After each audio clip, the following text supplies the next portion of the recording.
ऐसा भी नहीं है कि एससी समाज से लोग एमएलए एमपी है जिसको पूरी भागीदारी बाबा साहब के वजह से मिली हुई है, फिर भी कोई फायदा नहीं हुआ।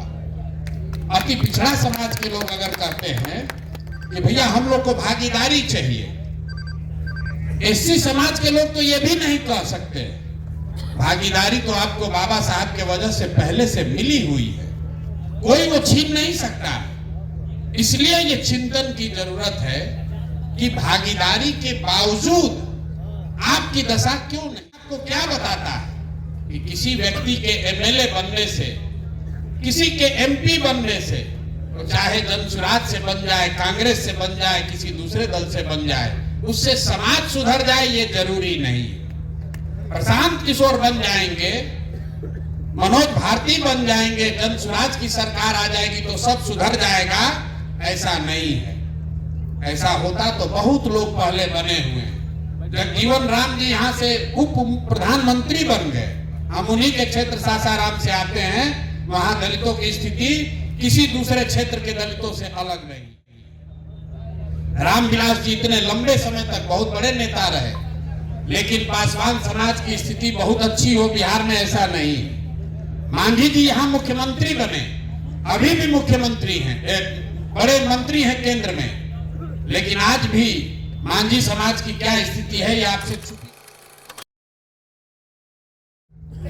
अभी मैं एक आंकड़ा देख रहा था, कोई कह रहा है 48% दलित पढ़े लिखे हैं। ये सरकारी आंकड़ा है।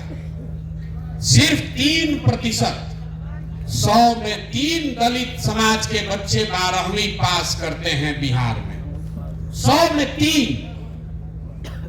में 3 आदमी ही दलित समाज का आज पढ़ाई कर रहा, 12वीं पास कर रहा है। ये स्थिति तब है जब 40 विधायक दलित समाज के हैं। यहां से कई एमपी जीत कर गए हैं जो आपके समाज के हैं। मेरे भाई, सिर्फ राजनीतिक भागीदारी से समाज नहीं सुधर सकता।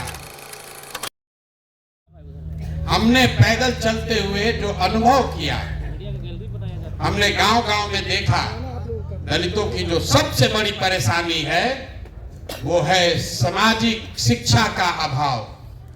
अगर फॉर्मल शिक्षा नहीं भी है, शिक्षा को लेकर कोई सोच ही नहीं है। बाबा साहब का मूर्ति लग गया है हर गांव में, लोग माला पहना रहे। बहुत गरीब परिवार में भी, दलित टोलों में हमने देखा लोगों ने चंदा करके बाबा साहब का मूर्ति लगा लिया। लेकिन बाबा साहब ने जो कहा और कहने से ज्यादा जो अपने जीवन में उन्होंने किया, जब मौका लगा किसी दूसरे से मदद भी लेकर सबसे पहले पढ़ाई की। आजादी की लड़ाई को छोड़कर भी बीच में पढ़ने गए।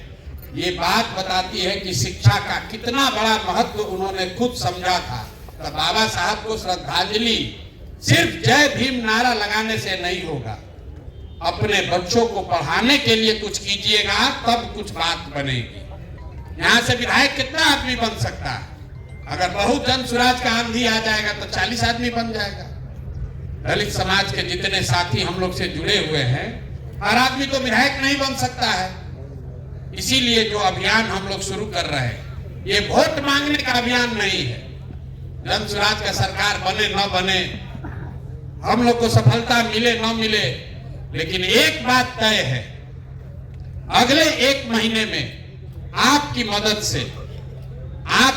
से कम 1000 दलित साथियों को इकट्ठा करके, उनको प्रेरित करके, उनसे अनुनय विनय करके, उनको साधन देकर जरूर दलित गांव में, बस्तियों में, टोलों में जन सुराज लोगों को भेजेगा, ताकि घर घर लोगों को कहा जाए कि एक बच्चा, कम से कम एक बच्चा अपने परिवार से चुनो जिसको तुम पढ़ाओगे। सफलता जन सुराज को मिले न मिले, इस पूरे अभियान में 3 महीना अपना जीवन का निकालिए, सिर्फ 3 महीना निकालिए जीवन का। आपका 1 रुपया लगेगा नहीं। वो साधन, वो व्यवस्था, वो गाड़ी, वो पैम्पलेट सब आपको जन सुराज से मिलेगा। 14 तारीख को बाबा साहब का जन्मदिन आप मनाइएगा। 3 महीना, फरवरी, मार्च और 14 अप्रैल तक, मतलब कुल मिलाकर 100 दिन भी नहीं है। 100 दिन अपने समाज के लिए निकालिए। वो गाड़ियों से टोलों में जाइए और घरों में लोगों को संकल्प दिलवाइए कि एक बच्चा, कम से कम एक बच्चा जरूर पढ़ाएंगे। ये जागरूकता पैदा कीजिए। जन स्वराज का जो होगा सो होगा। इस अभियान से अगर 10,000 बच्चे भी स्कूल चले गए तो आपकी मेहनत और ये पूरी साधना, पूरा प्रयास उसको सफल मान लिया जाए। 10,000 बच्चों का जीवन सुधारिए, ये संकल्प